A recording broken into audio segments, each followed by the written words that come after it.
దేవుని పరిశుద్ధమైన నామమున కూడి వచ్చిన మీ అందరికీ ప్రభు పేరట వందనాలు తెలియజేయుచున్నాను. దేవుని వాక్యమైన బైబిల్ నుండి సమూయేలు మొదటి గ్రంథము 7వ అధ్యాయము. సమూయేలు మొదటి గ్రంథము 7వ అధ్యాయము 3వ వచనము చదువుకుందాం. సమూయేలు ఇశ్రాయేలందరితో ఇట్లనెను, మీ పూర్ణ హృదయముతో యెహోవా యొద్దకు మీరు మల్లుకొనిన ఎడల అన్య దేవతలను అస్తారోతు దేవతలను మీ మధ్య నుండి తీసివేసి పట్టుదల కలిగి యెహోవా తట్టు మీ హృదయములను త్రిప్పి ఆయనను సేవించుడి. అప్పుడు ఆయన ఫిలిష్తీయుల చేతుల నుండి మిమ్మును విడిపించును. ప్రార్థన చేసుకుందాం. ప్రేమగల తండ్రి, పరిశుద్ధుడైన దేవా, మీ పాదముల వందనాలు, స్తోత్రాలు, కృతజ్ఞతలు, స్తుతులు చెల్లించుకుంటున్నాము. కనికర సంపన్నుడా, కృప చూపే దేవా, నిన్న నేడు ఏకరీతిగా ఉన్న మా పరలోకపు తండ్రి, మీ పాదముల వందనాలు, స్తోత్రములు చెల్లించుకుంటున్నాము. ఈ దినమందు, ఈ సమయమందు నీ సన్నిధి మాకు ఇచ్చినందుకై కృతజ్ఞతా స్తోత్రాలు తండ్రి. ఈ దినము చూడలేక, ఈ సమయం చూడలేక ఎంతోమంది లోకాన్ని ముగించుకొని వెళ్ళిపోయినప్పటికీ నీ కృపచేత మాత్రమే మమ్మలను జ్ఞాపకం చేసుకొని సజీవ లెక్కలో ఉంచినందుకై స్తోత్రాలు. మీ సన్నిధిలో ఈ విధంగా కూడి వచ్చుటకు సహాయం చేసినందుకై స్తుతిస్తూ ఉన్నాం. వచ్చిన వారిని దీవించండి, పాటలు పాడిన వారిని దీవించి ఆశీర్వదించి ఇంకా రమ్యంగా మధురంగా పాడడానికి సహాయం చేయండి. చదువుకున్నటువంటి లేఖన భాగం కూడా దీవించి ఆశీర్వదించి మీరు మాతో మాట్లాడమని, దీనదాసుని మరుగుపరచుమని మీకు అప్పగించుకుంటూ యేసుక్రీస్తు పరిశుద్ధమైన నామంలో అడిగి వేడుకుంటున్నాము తండ్రి, ఆమేన్. సమూయేలు మొదటి గ్రంథము 7వ అధ్యాయము 3వ వచనము మనము చదువుకొని ఉన్నాం. ఇక్కడ సమూయేలు ఇశ్రాయేలుతో మాట్లాడుతున్న మాటలు ఇందులో కనిపిస్తాయి. సమూయేలు అన్నాడు, మీ పూర్ణ హృదయంతో యెహోవా యొద్దకు మీరు మల్లుకోండి అన్నాడు. ఒకటి, మీరు మల్లుకోండి అని చెప్పాడు. రెండవదిగా, అన్య దేవతలను అస్తరోతు దేవతలను మీ మధ్య నుండి తీసివేయండి అన్నాడు. ఒకటి మల్లుకొనుట, రెండవది తీసివేయుట. మూడవదిగా, పట్టుదల కలిగి యెహోవా తట్టు మీ హృదయములను త్రిప్పండి, సేవించండి. అప్పుడు ఆయన ఫిలిష్తీయుల చేతుల నుండి మిమ్మును విడిపించును అనే మాటలు ఇక్కడ కనిపిస్తాయి. ఫిలిష్తీయుల చేతుల నుండి అనే మాట ఉంది కాబట్టి ఫిలిష్తీయులు ఇశ్రాయేలు మీదకి యుద్ధానికి వచ్చారు. 4వ అధ్యాయంలో మనం చూస్తాం. ఫిలిష్తీయుల చేతిలో ఇశ్రాయేలు ఓడిపోయినారు. కారణం ఏమిటి? ఎందుకు ఓడిపోయినారు అంటే, ఇశ్రాయేళ్ల మధ్య లేదా ఇశ్రాయేల్లో కొంత బలహీనత మనకు కనిపిస్తుంది. ఎక్కడ బలహీనత ఉంటుందో అక్కడ ఓటమి ఖచ్చితంగా ఉంటుంది. ఎక్కడ దేవుడు గణపరచబడడో అక్కడ ఓటమి ఉంటుంది. ఇక్కడ ఎందుకు దేవుడు ఫిలిష్తీయులకు అప్పగించినాడు ఇశ్రాయేల్ ప్రజలను అంటే, ముందుగా నాయకులు బాగలేరు. ఓప్ని, ఫీనెహాసులు, వారి జీవితాలు బాగలేవు. షిలోహు ప్రార్థన మందిరంలో సరైన ప్రార్థన లేదు. అక్కడ కొన్ని తప్పులు మనకు కనిపిస్తాయి. అందుకోసమే ఇశ్రాయేలీలు ఫిలిష్తుల చేతిలో ఓడిపోయినారు. ఓడిపోవడం మాత్రమే కాకుండా దేవుని మందసము పట్టబడింది. దేవుని మందసాన్ని ఫిలిష్తీయులు పట్టుకొని పోయారు. ఆ యుద్ధములో ఒప్ని ఫినెహాసు అనే ఏలి కుమారులు ఇద్దరు కూడా మరణించినారు. వారి మరణంతో పాటు ఒప్ని ఫినెహాసు యొక్క తండ్రి గుడక ఏలి గుడక మరణించాడు. ఆ తర్వాత ఏలి కోడలు గుడక అందులో మరణించినట్టుగా దేవుని వాక్యం మనకు తెలియజేస్తూ ఉంది. ఈ 4వ అధ్యాయంలో ఏలి కుమారుల యొక్క మరణము, ఏలి యొక్క మరణము, ఏలి యొక్క కోడల యొక్క మరణము ఇందులో మనము చూడగలుగుతున్నాం.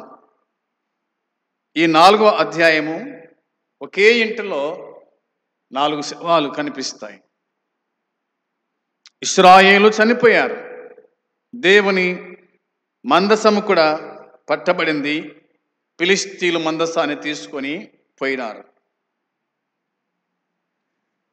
5వ అధ్యాయానికి వస్తే కనుక ఫిలిష్తీయులు మందసాన్ని కొనుక్కోవటము మనకు కనిపిస్తుంది. వాళ్ళు మందసాన్ని తీసుకుపోయి దాగోని గుడిలో ఈ మందసాన్ని పెట్టినట్టుగా మనం చూస్తాం. ఆ దాగోని మందిరములో ఎప్పుడైతే దేవుని మందసాన్ని పెట్టారో అక్కడ ఏమి జరిగిందో ఆ సంగతి మనకు 5వ అధ్యాయము స్పష్టంగా జ్ఞాపకం చేస్తుంది. ఆ తర్వాత దేవుని మందసాన్ని వాళ్ళు ఎక్రోనుకు పంపించినట్టుగా మనం చూస్తాం. గాతు నుంచి దేవుని మందసము మరి ఆయా స్థలాలకు వాళ్ళు మార్చినారు. ఎక్కడైతే దేవుని మందసం ఉంటుందో అక్కడ నష్టము జరిగేటువంటిది. అది మనకు 5వ అధ్యాయంలో మనము చూస్తాం. ఆ తర్వాత 6వ అధ్యాయానికి వస్తే ఈ 6వ అధ్యాయంలో మందసము ఇశ్రాయేళ్ల మధ్యకు తిరిగి రావడము జరిగింది. మరలా వాళ్ళే పంపించారు. దాదాపుగా యెహోవా మందసం 7 నెలలు ఫిలిష్తీయుల దేశమంతటా ఉంది, ఆ దేశంలో ఉంది. ఆ తర్వాత దేవుని మందసము ఇశ్రాయేళ్ల మధ్యకు వచ్చినట్టుగా మనము ఈ 6వ అధ్యాయంలో మనము చూడగలుగుతూ ఉన్నాం. 6వ అధ్యాయము వచనము 12 మనం చదివితే ఇలాగా దేవుని వాక్యం మనకు గుర్తు చేస్తూ ఉంది. ఆ ఆవులు రాజమార్గము నుండి చక్కగా పోవచ్చు, అరచుచు బెస్తమేసు మార్గమున నడిచాను. ఫిలిష్తీయుల సర్దార్లు వాటి వెంబడి బెస్తమేసు సరిహద్దు వరకు పోయిరి అన్నమాట కనిపిస్తూ ఉంది. ఇక్కడ రాయబడిన మాట మనం ఆలోచన చేసినప్పుడు మందసాన్ని మళ్ళీ ఇశ్రాయేళ్ల దగ్గరకు తీసుకొని వెళ్ళేలా దేవుడే చేశాడు, దేవుడే చేసినాడు. దేవుడు చేయకపోతే వీళ్ళతో ఏమవుతుంది కాబట్టి దేవుడే ఆ పనిని పూనుకున్నాడు. బెస్తమేసు వారు రాష్ట్ర సరిహద్దుల్లో ఉన్న ఒక పట్టణం అనేటువంటిది మనకు కనిపిస్తుంది. అది యెహోషువ గ్రంథము 21వ అధ్యాయము 16వ వచనములో మనకు ఆ మాట కనిపిస్తుంది. ఆ తర్వాత 6వ అధ్యాయం 19వ వచనము మనం చూడగా బెస్తమేసు వారు యెహోవా మందసమును తెరచి చూడగా దేవుడు వారిని హతము చేసి ఆ జనములో 70,000 మందిని మొత్తెను. యెహోవా గొప్ప దెబ్బతో అనేకులను మొత్తగా జనులు దుఃఖాక్రాంతులైరి అన్నమాట మనకు కనిపిస్తూ ఉంది. దేవుని మందసాన్ని వారు తెరిచి చూడటము కనిపిస్తుంది. అసలు దేవుని మందసం ముట్టుకోవడమే తప్పు, దేవుని మందసాన్ని ముట్టుకోవడమే తప్పు. అందులో ఆ మందసాన్ని తెరిచి చూస్తే ఎట్లుంటుంది పరిస్థితి? అందుకోసమే దేవుడు ఆ దినమున దాదాపుగా ఎంతమందిని మొత్తం 70,070 మందిని అన్నమాట. అది 50,070 మందిని మొత్తినట్టుగా దేవుని వాక్యం గుర్తు చేస్తుంది. ఇదంతా ఏమిటి అంటే పరిశుద్ధ స్థలానికి చెందిన పరిశుద్ధమైన వస్తువుల వైపు చూడకూడదు. పరిశుద్ధ స్థలానికి చెందిన పరిశుద్ధమైన వస్తువుల వైపు ఏ మానవుడికి చూడకూడదు, లేక వాటిని తాకకూడదు అన్న దేవుని ఆజ్ఞను విస్తమిస్తూ వారిలో అనేకులు వారు పట్టించుకోలేదు అన్నమాట కనిపిస్తుంది. వారు పట్టించుకోకుండా అలా చూడడం వల్ల చనిపోయినారు. ఇది మనకు సంఖ్యాకాండం 4వ అధ్యాయము 15-20 వచనాలను చదివితే మనకు అందులో కనిపించే మాటలు అలా ఉన్నాయి. తర్వాత దేవుని మందసాన్ని వారు తెరచి అన్న మాట కనిపిస్తుంది.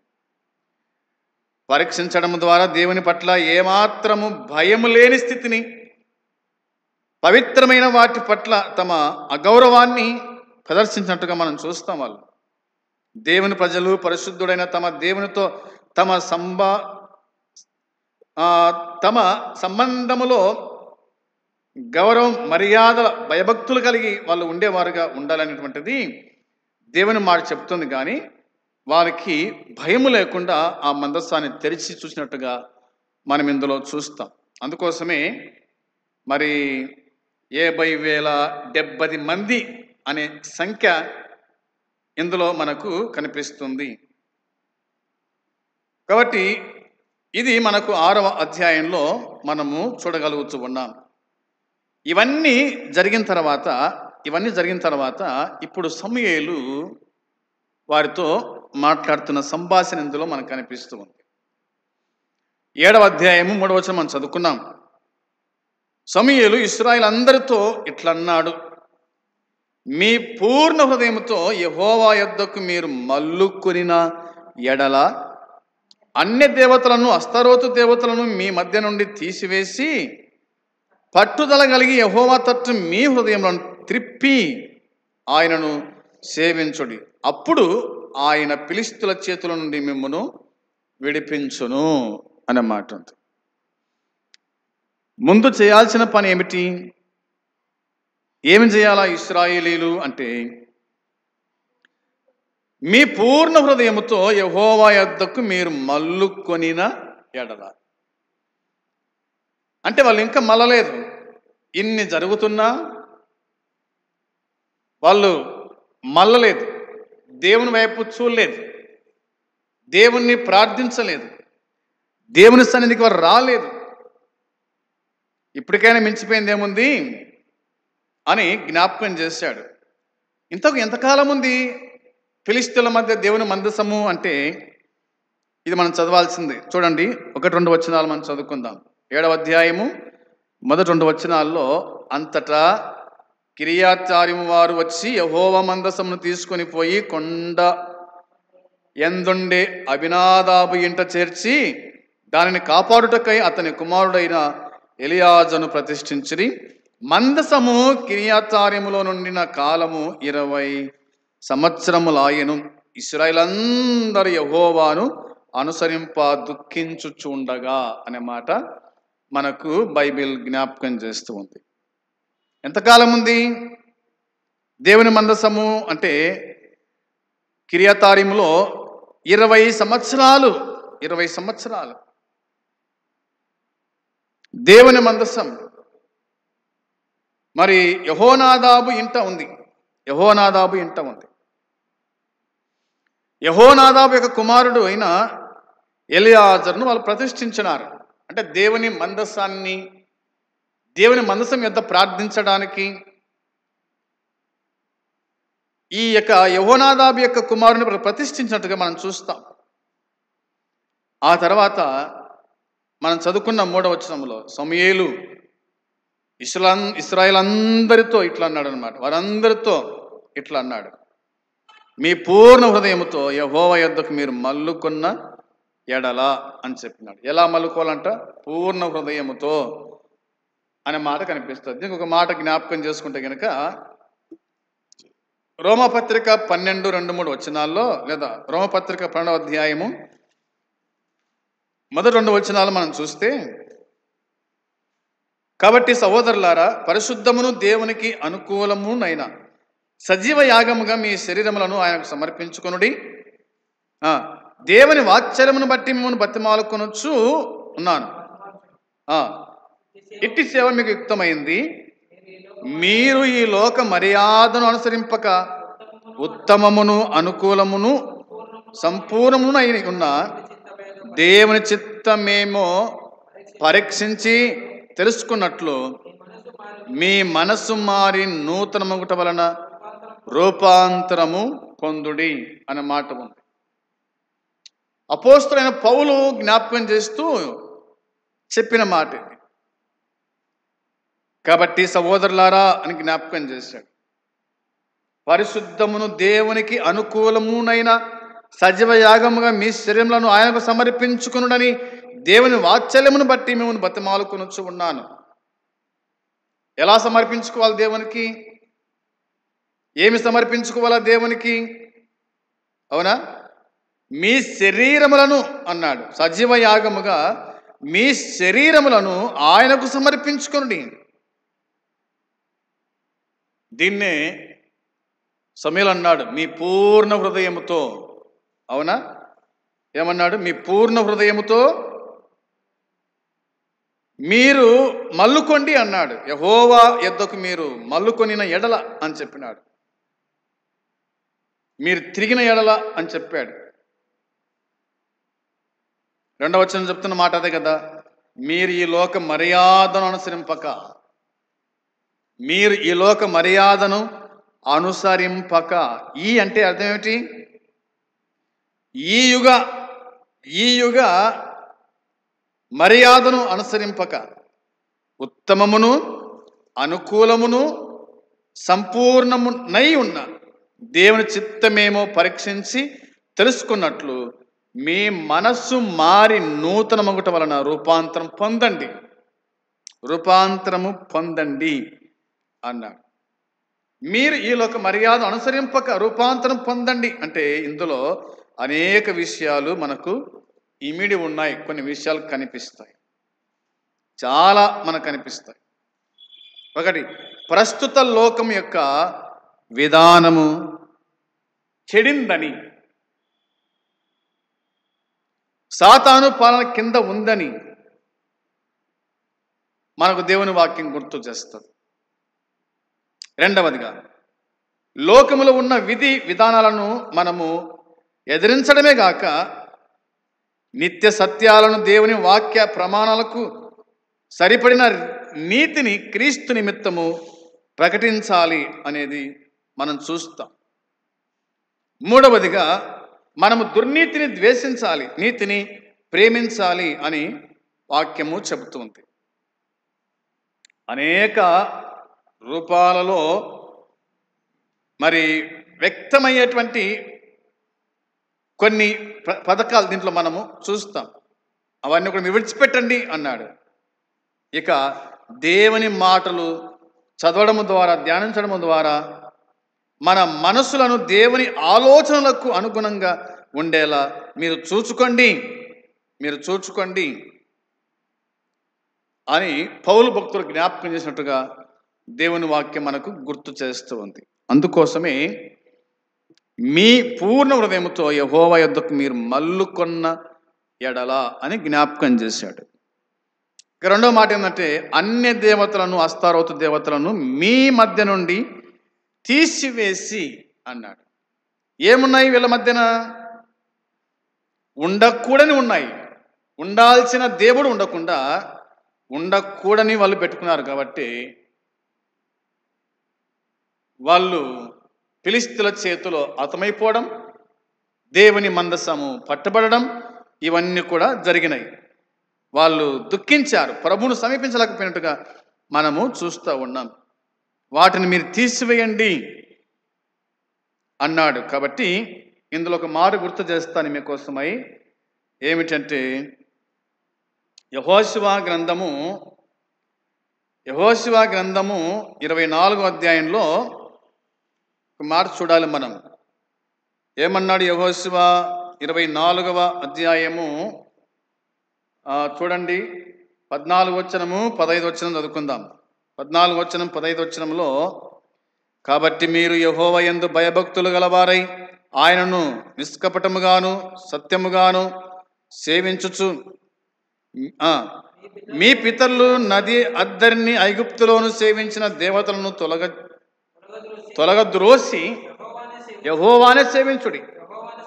యెహోవాను సేవించడం మీ దృష్టికి కీడని తోచిన ఎడల మీరు ఎవరిని సేవించెదరో నది అద్దరిని మీ పితరులు సేవించిన దేవతలను సేవించెదరో అమోరీయుల దేశమున మీరు నివసించుచున్నారే వారి దేవతలను సేవించెదరో నేడు మీరే కోరుకొనుడి.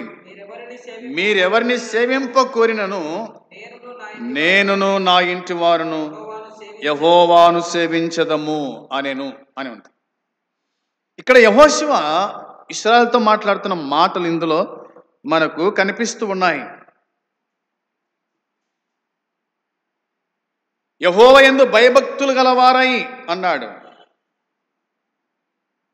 ఆయనను నిష్కపటముగాను సత్యముగాను సేవించుచు మీ పితరులు నది అద్దరిని ఐగుప్తులోను సేవించిన దేవతలను తొలగద్రోసి అన్నాడు.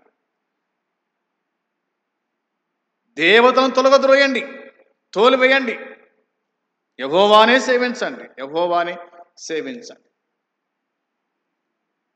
దేవతలను తొలగద్రోసి దేవుని సేవించండి అన్నాడు. దేవుని కాకుండా ఇక దేన్ని మనము సేవించడానికి వీలు కాదు. కనిపించే ఈ సృష్టి యావత్తు కూడా అది దేవుని మూలం కలిగింది కాబట్టి సృష్టిని కాదు సేవించాల్సింది, సృష్టికర్తను సేవించండి అని యెహోషువ జ్ఞాపకము చేశాడు. తర్వాత 15వ వచనంలో చెప్తున్న మాట అంటే, యెహోవాను సేవించడం మీ దృష్టికి కీడని తోచిన ఎడల మీరు ఎవరిని సేవించెదరో నది అద్దరిని మీ పితరులు సేవించిన దేవతలను సేవించెదరో అమోరీయుల దేశమున మీరు నివసించున్నారే వారి దేవతలను సేవించెదరో నేడు మీరే కోరుకోండి.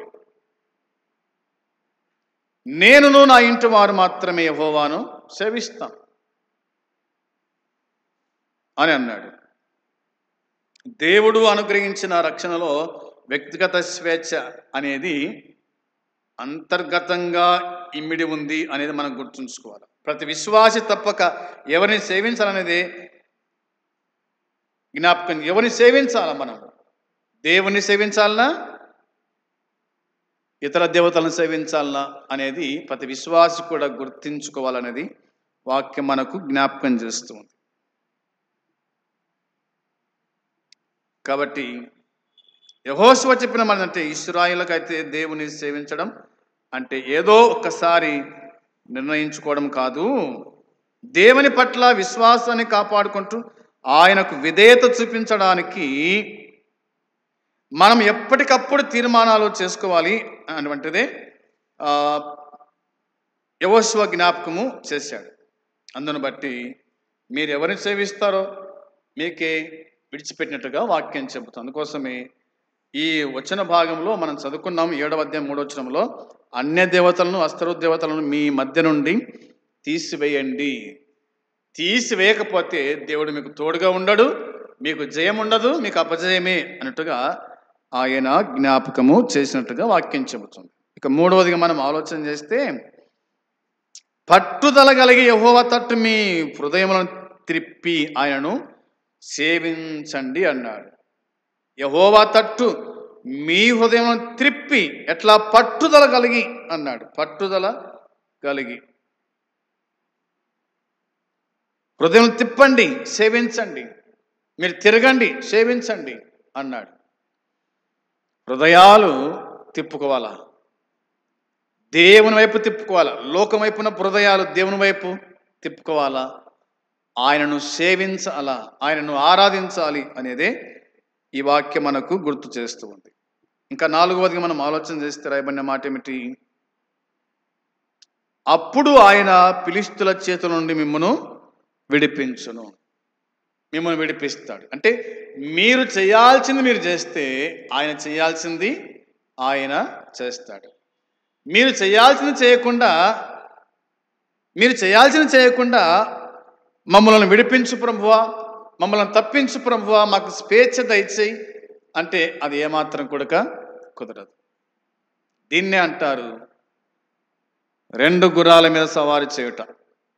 అటు అది కావాలి, ఇటు ఇది కావాలి, అది ఏమాత్రం కూడా కుదరదు అనేది వాక్యం మన జ్ఞాపకం చేస్తుంది.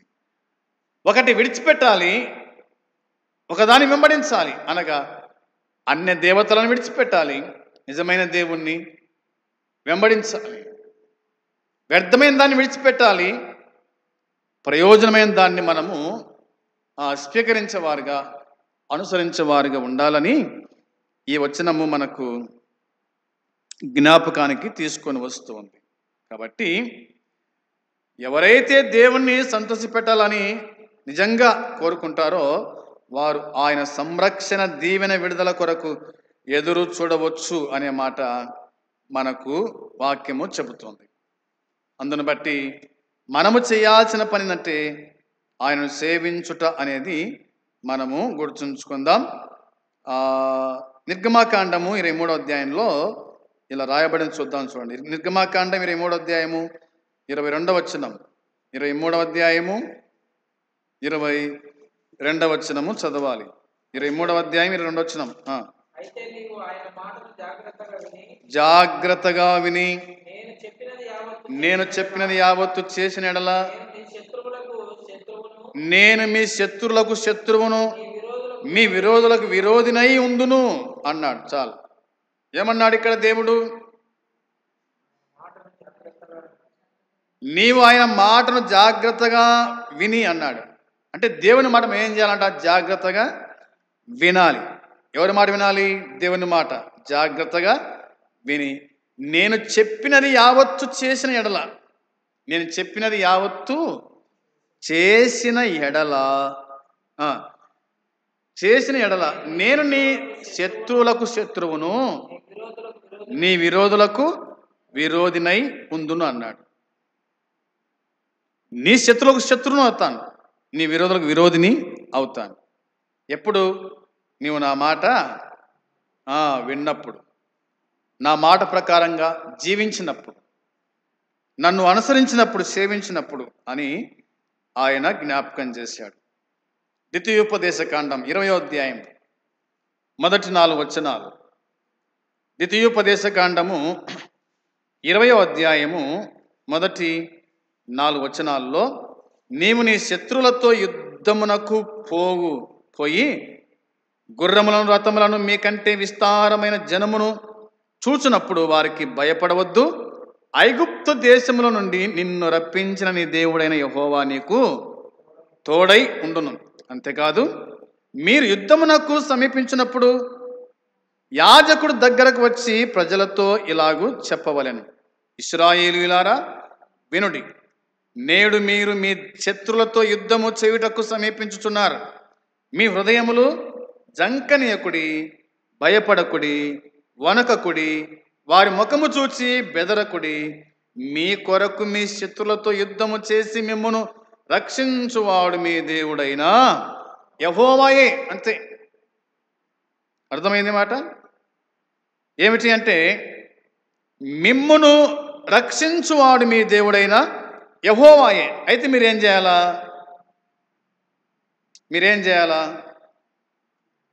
మీరు భయపడొద్దు అన్నాడు. అవునా?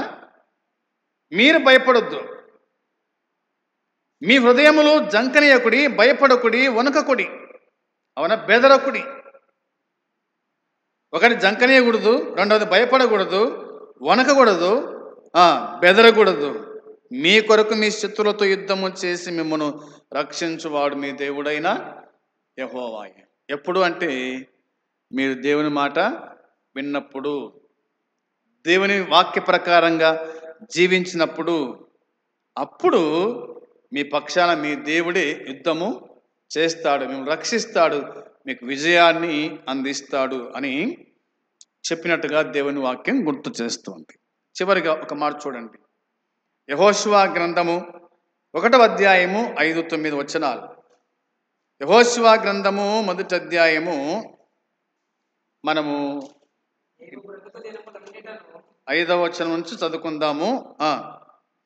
నీవు బ్రతుకు దినం అంటేను ఏ మనుషుడును నీ ఎదుట నిలవలేక ఉండును. నేను మోసేకు తోడై ఉన్నట్లు నీకును తోడై ఉందును. నిన్ను విడువను, నిన్ను ఎడబాయను. నిబ్బరము కలిగి ధైర్యంగా ఉండుము. వారికి ఇచ్చేదనని నేను వారి పితరులతో ప్రమాణము చేసిన ఈ దేశమును నిశ్చయముగా నీవు ఈ ప్రజల స్వాధీనం చేస్తావు.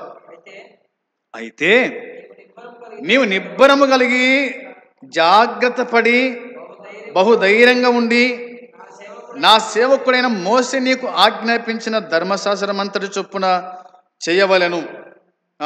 నీవు నడుచు ప్రతి మార్గమున చక్కగా ప్రవర్తించినట్లు నీవు దాని నుండి కుడికి గాని ఎడమకు గాని తొలగకూడదు. ఈ ధర్మశాస్త్ర గ్రంథమును నీవు బోధింపక తప్పిపోకూడదు. దానిలో వ్రాయబడిన వాటన్నిటి ప్రకారము చేయుటకు నీవు జాగ్రత్త పడినట్లు దివారాత్రములు దాన్ని ధ్యానించడలా నీ మార్గము వర్ధిల చేసుకొని చక్కగా ప్రవర్తించదవు. నేను నీకు ఆజ్ఞాపించి ఉన్నాను కదా. నిబ్బరము కలిగి ధైర్యంగా ఉండుము. దిగులు పడకుము, జడియకుము. నీవు నడుచు మార్గం అంతటిలో నీ దేవుడైన యెహోవా నీకు తోడై ఉండును అన్నమాట కనిపిస్తుంది. ఇక్కడ యెహోషువతో దేవుడు పలుకుతున్న మాటలు ఇందులో మనకు కనిపిస్తుంది. నేను చెప్పినట్టుగా చెయ్యి అన్నాడు దేవుడు. అవునా? నేను చెప్పినట్టుగా నువ్వు చేయాలి. చేసినప్పుడే నీకును తోడై ఉంటా. యెహోషువకు నేను తోడై ఉన్నాను, మోసకు తోడై ఉన్నాను, నేను నీ గుడిక తోడై ఉంటాను అన్నాడు. దేవుడు యెహోషువకు చేసిన మౌలిక వాగ్దానము, నేను నీకు తోడై ఉందును, నిన్ను విడువను, నిన్ను ఎడబాయను అని చెప్పినాడు. విశ్వాస పోరాటాలు చేసే విశ్వాసులకు కూడా దేవుడే తోడై ఉంటాడు. ఆయనే తోడై ఉంటాడు. ఆయనే తోడై ఉంటాడు. తన కుమారుని ద్వారా పరిశుద్ధాత్మ వరము ద్వారా దేవుడు తన సన్నిధిని మనతో ఉంచుతాడు అనేది వాస్తవం. ఖచ్చితంగా దేవుడు మనకు తోడై ఉంటాడు. అది మనం గుర్తుంచుకోవాల్సిన సంగతులు. ఇక 7వ వచనం చెప్తున్న మాట ఏంటంటే, 7వ వచనంలో రాయబడిన ధర్మశాస్త్రం అంతటి చొప్పున అన్నాడు. అవునా? ధర్మశాస్త్రం అంతటి చొప్పున చేయవలను అన్నాడు. అంటే వాగ్దాన దేశాన్ని పొందడానికి గాను యెహోషువ ఇశ్రాయేలు గ్రంథస్థం చేసిన దేవుని వాక్యాన్ని విధేయులు కావడానికి నిర్ణయించుకున్నారన్నమాట. కాబట్టి గ్రంథములో లిఖించిన దేవుని వాక్యము ఆ ప్రకారంగా మీరు నడవాలి అని గట్టిగా ఆయన ఆజ్ఞాపించినట్టుగా దేవుని వాక్యం చెబుతుంది. ఇక 8వ వచనం మనం చూడగా ఈ ధర్మశాస్త్ర గ్రంథం అన్నాడు. అంటే ఈ పదం బైబిల్లోని మొదటి 5 గ్రంథాలను ఇది సూచిస్తుంది. ధర్మశాస్త్రం అంటే మొదటి 5 పుస్తకాలు అనగా ఆదికాండము, నిర్గమాకాండం, లేవియకాండం, సంఖ్యాకాండం, ద్వితీయోపదేశకాండం. ఇవన్నీ కూడా మరి ధర్మశాస్త్రముతో నిండి ఉన్నటువంటి గ్రంథాలు అనేది మనకు అర్థము అవుతున్నాయి. తర్వాత దివారాత్రము దాన్ని ధ్యానించిన ఎడల అన్నాడు. ధర్మశాస్త్ర గ్రంథాన్ని ఏం చేయాలంటే దాన్ని ధ్యానించాలి, చదవాలి, ధ్యానించాలి. అప్పుడు నీ మార్గము వర్ధిల్ల చేసుకొని చక్కగా ప్రవర్తిస్తావు. ధర్మశాస్త్ర గ్రంథం చదవకుండా, ధ్యానం చేయకుండా నీ మార్గము వర్ధిల్లదు, నీ పని వర్ధిల్లదు అని ఆయన గట్టిగాని తెలియజేసినాడు. ఇక 9వ వచనం మనం చూసినాం కాబట్టి, నేను నీకు ఆజ్ఞాపించి ఉన్నాను కదా అన్నాడు. యెహోషువ, నేను నీకు ఆజ్ఞాపించాను కదా, నిబ్బరము కలిగి ధైర్యంగా ఉండు, దిగులు పడాకు, జడియకు, నీవు నడుచు మార్గం అంతటిలో నీ దేవుడైన యెహోవా నీకు తోడై ఉన్నాడు అని చెప్పినాడు. ఆయన తోడై ఉండేటువంటి వాడు. అయితే నిబ్బరం కలిగి ధైర్యంగా ఉండాలి. దిగులు పడొద్దు అన్నాడు. దిగులు పడకు, జడియకు అన్నాడు. దిగులు పడదు, జడియకు. ఏం భయపడాల్సిన అవసరం లేదు. జాగ్రత్తగా చూసుకో అని చెప్పినట్టుగా దేవుని వాక్యం మనకు గుర్తు చేస్తూ ఉంది. ఇప్పుడు రండి, సమూయేలు మొదటి గ్రంథం 7వ అధ్యాయము 3వ వచనాన్ని మనం చూడగా ఆ మాట కనిపిస్తుంది.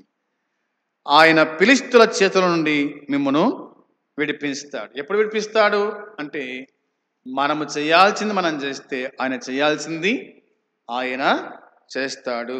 వచనం 4 చూడండి.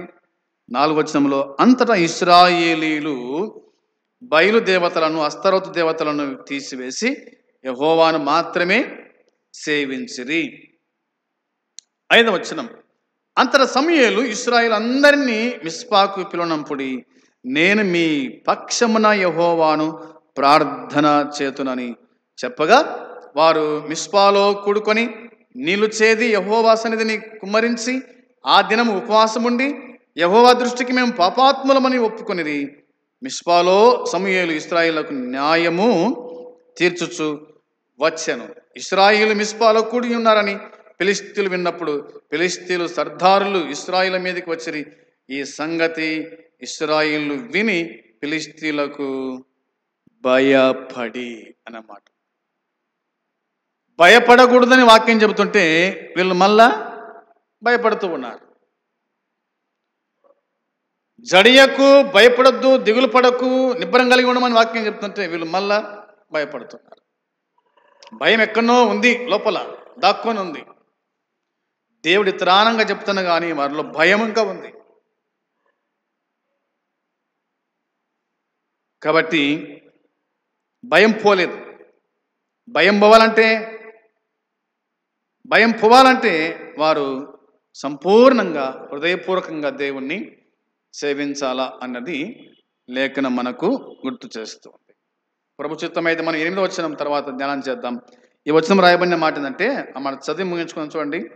8వ వచనంలో, మన దేవుడైన యెహోవాను ఫిలిష్తీయుల చేతుల నుండి మనలను రక్షించినట్లుగా మా కొరకు ఆయనను ప్రార్థన చేయటం మానవద్దని సమూయేలు వద్ద మనవి చేసిరి అన్నమాట కనిపిస్తుంది. ఇప్పుడు ప్రార్థన చెయ్యి అని సమూయేలుతో వాళ్ళు చెప్పారు. మనం విజయం పొందాలంటే ముందు ప్రార్థన మనం చేసేవారుగా ఉండాలి. దేవుని యొద్ద విచారించేవారుగా ఉండాలి. దేవునికి సంగతి చెప్పేవారుగా ఉండాలి అనేది దేవుని వాక్యము చెబుతుంది. ఎందుకంటే ఆయనే ఇశ్రాయేలు పక్షమున యుద్ధము చేసేవాడు, మన పక్షమున పోరాడేవాడు ఆయనే. కాబట్టి ముందు సంగతి ఆయనకు చెప్తే చాలు, ఆయన యుద్ధము చేస్తాడు. మోసే అన్నాడు, మీరు ఊరకుండి చూడండి, ఆయన చేయు ఆశ్చర్య కార్యాలు ఏం చేయాలంటే మనం ఊరకుండి చూడాలంతే. ప్రభుకు అప్పగించాలా, మనం చూస్తూ ఉండాలి. దేవుడే ఆ కార్యాన్ని జరిగిస్తాడు. దావీదు అన్నమాట అదే కదా, యుద్ధము యెహోవాదే అన్నాడు. నాది కాదు యుద్ధం, నేను చేయలేను, మన స్వతహాగా మనం ఏం చేయలేం, దేవునికి అప్పగించుకోవాలా. అప్పుడు దేవుడు మన పక్షాన ఉండి యుద్ధము చేస్తాడు. ఇక ఫిలిష్తీయులన్నటి కనిపించకుండా ఆయన వారిని తొలగిస్తాడు. వారికి వారే పొడుచుకొని చనిపోతారు. అట్లా దేవుడు చేయగలడు. ఎప్పుడు అంటే ఆయనను వెంబడించినప్పుడు, ఆయన మాట విన్నప్పుడు, ఆ ప్రకారంగా జీవించినప్పుడు అన్న సంగతి మనము గుర్తుంచుకునేవారుగా ఉండాలి. కాబట్టి మనల్ని మనము ప్రభువునకు అప్పగించుకుందాం. ప్రభు మనకు సహాయం చేస్తాడు. ఆయన సహాయం కోసమై ఎదురు చూసేవారుగా ఉండాలి. అట్టి కృప దేవుడు మనకు సమృద్ధిగా అనుగ్రహించును గాక. ఆమేన్. ప్రార్థన చేద్దాం. ప్రేమగల తండ్రి, మీకు వందనాలు, స్తోత్రములు, కృతజ్ఞతలు, స్తుతులు చెల్లించుకుంటున్నాం. మీరు అందించిన ఈ మాటలు దీవించి ఆశీర్వదించండి. ఎంతమంది వినగలిగిరో వారి జీవితాల్లో కార్యం జరిగించి ప్రతిఫలం దయచేసి కాపాడి సహాయపడుమని మీకు అప్పగించుకుంటూ, మేము కూడా మా ప్రభువా మాలోని విగ్రహాలు ఏమైనా ఉంటే వాటిని తొలగించుకుని సహాయం చేయండి. కేవలం నిన్ను మాత్రమే సేవిస్తూ, నిన్ను వెంబడిస్తూ నీతో ఉండే భాగ్యం మాకందరికీ సహాయం చేసి నడిపించమని, కృప చూపించమని మా ప్రభువైన యేసుక్రీస్తు పరిశుద్ధమైన నామంలో ప్రార్థించి అడిగి స్తుతించి వేడుకొనుచున్నాము తండ్రి. ఆమేన్. పరలోకమందున్న తండ్రి ప్రేమ, మన ప్రభువైన యేసుక్రీస్తు కృప, పరిశుద్ధాత్మ సన్నిధి సహవాసం కూడి వచ్చిన మనకు సకల పరిశుద్ధులకు ఇప్పుడు ఎల్లప్పుడు సదాకాలము తోడై ఉండునుగాక. ఆమేన్. అందరికీ వందనాలు.